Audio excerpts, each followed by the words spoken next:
Hi, my name's Phil. I like talking about politics, and it's Brexit Day. Nothing to celebrate, but it is certainly something to commemorate. And I thought I'd kick that off with the first of 3 videos today, looking at my top 5 Brexit memes. But first of all, if you'd like to be notified of daily news and politics, then please subscribe to the channel and click the bell notification icon. So, satire when it comes to Brexit and UK politics, I suppose, in general recently, has become quite tricky. I mean, the purpose of satire is you look at something that seems fairly stupid to you. You take a cynical view of something and you exaggerate it in order to ridicule it. This is very difficult with Brexit because it is already exaggerated to the extreme, to the point where Brexit satire actually comprises of simply saying it how it is. And what I'm going to do, I'm going to go through my top 5 memes and a little bit of commentary on just sort of what they mean for me. So the first one was this. And this was a genuine news story in one of the tabloids a couple of years ago, I think. I can't remember what it was. Or it may have just been a couple of years when I sort of came across it. And it recalls a entertainment that was booked for a child's birthday party where they're supposed to get a unicorn. And what they actually got, very seriously, was, as the mother said here, that's no unicorn, that's a donkey with a dildo on its head. And that is ultimately what Brexit is. Everything that was promised in the referendum campaign in 2016, not one line of it is now being delivered on, or even being promised anymore, because it's all changed. So ultimately, I think this is, I've taken specifically the image here that sort of, someone said, Alexa, show me an uncomfortably precise metaphor for Brexit. It is. It's absolutely on the nose in terms of the overall metaphor for Brexit, because that's what it is. We were promised something. Not only are we not getting it, we're not even getting a rough approximation, you know, much like with the birthday party. The mother didn't expect an actual unicorn. She probably expected a horn, a realistic horn on a horse's head, something like that. Didn't even get that, didn't even get a serious attempt to make it look like something that would look like a unicorn. And that is what Brexit is. It's not a horse with a fake horn on it that looks like a unicorn until you look at it on close inspection. It is actually a donkey with a dildo on its head. Second one for me is the Brexit Commemorative coin. Now, there's been a few of these. So, at great cost, for I think the 3rd time, the government has ordered the creation, the minting of a load of 50p coins to commemorate Brexit. They've done this a couple of times before at hideous expense. Not nearly as expensive, actually, some of their other Brexit plans, but still. And it's all lies on the actual Brexit coin, all talking about, you know, friendship and prosperity. We're not. Well, they aren't wishing to deploy friendship in any of our future engagements, and prosperity. Behave yourself. But there are a few coins that are quite good. But my favourite one, and again, this is very much on the nose, is the inscription on it. And this is really what should be on the coins. The only country in history to declare sanctions on itself. Because, again, it's not satire, it's not an exaggeration. That's what we've done. If you look at what we're actually doing to our country, it is as severe as international sanctions. What are we doing? We're knackering our trade. That's what sanctions do. When, you know, the world, or just powerful countries like the United States, apply sanctions to another country, that's what they're doing. They're knackering your ability to trade, your ability to have relationships with other countries. That's what you're ultimately doing. And that is what we're doing to ourselves. That is what Brexit is all about.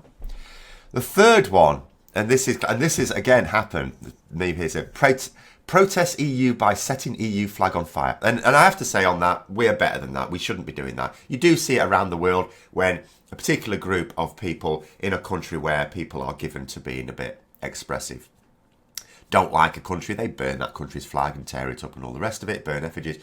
We tend not to. We do burn effigies on November the 5th. We tend to keep it at that. We're quite reserved in this country. So it is, I think, doesn't matter whether you oppose something. I mean, I oppose regimes. I oppose our own regime, actually, at the moment. But, you know, around the world, I don't buy a flag to set fire to it or anything like that.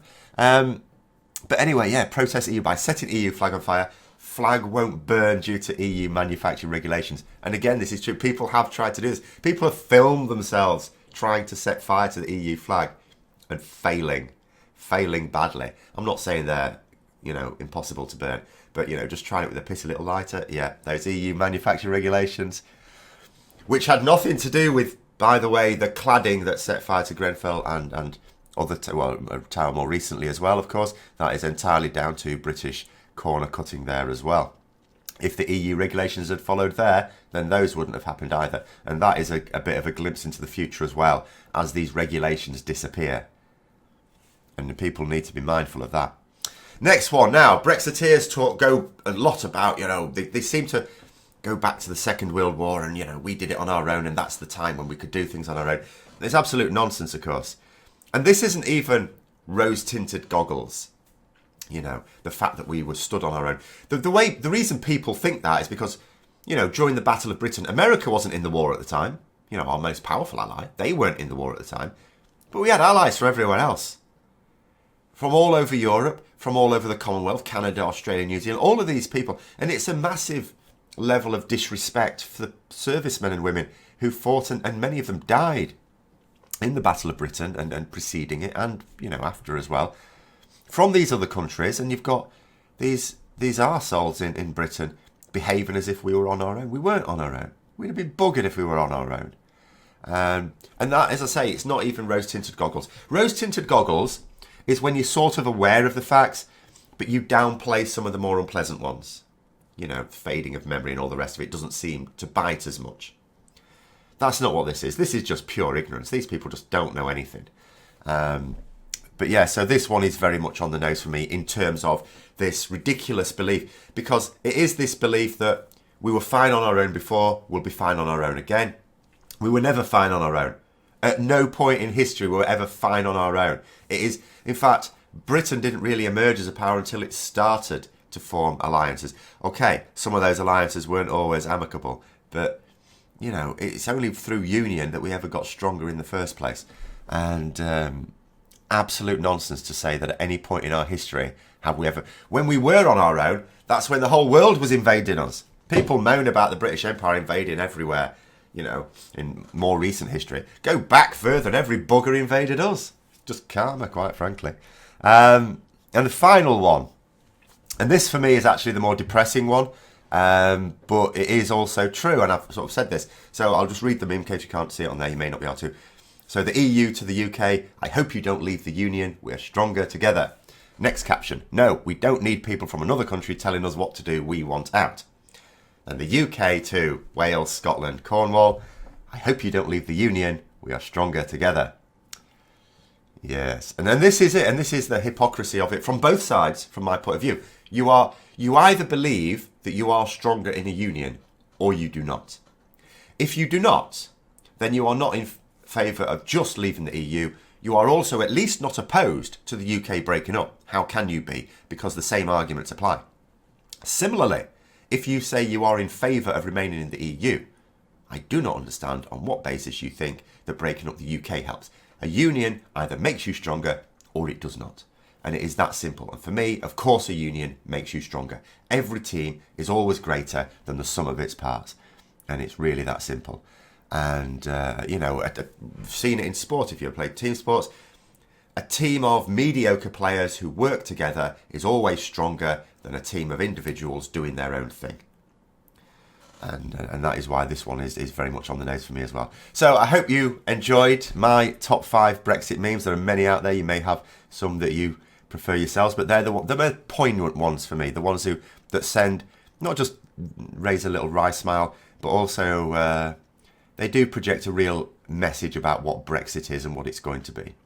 So I hope you found the video interesting. If you did, don't forget to click the like button. If you'd like to support the channel further, then also please click the Patreon link for details. And until next time, I'll see you later.